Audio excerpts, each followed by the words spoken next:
Phase 3 coronavirus vaccine trial is underway at Vanderbilt, and for the first time, researchers are allowing us now to see what the testing entails.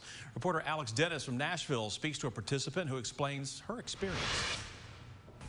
Hi, Miss Martha. Hi. Okay. Martha Deacon has a special place in her heart for Vanderbilt. The Nashville native attended school there. I was even born in this hospital. That's wonderful. So Deacon didn't hesitate when she heard the medical center was participating in Moderna's Phase 3 COVID-19 vaccine trial. I thought, well, I want to look into that.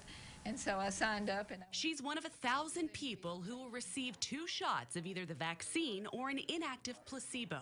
Each participant is given a bag. Inside you'll find hand sanitizer, a thermometer, and a measuring tape to check for swelling around the injection site. Daily, that information is entered into an app that's sent straight to study nurses. For 2 years, Dr. Spiro Callums, principal investigator of the trial, will track the results.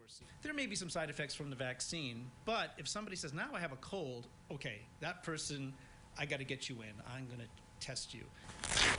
The trial still needs participants, and Dr. Callums hopes to attract people who have a high likelihood of contracting COVID-19, as well as those older than 65 who have underlying medical issues. You can't judge the effectiveness of the vaccine unless you have enough people that are likely to have the illness. While researchers work to determine efficacy, they are sure of this. If somebody says, can I get the infection from the vaccine? No, you cannot. And that part we're certain of. And Ms. Deacon is certain the chance to be a part of a potential solution is the perfect way to give back to the community she loves.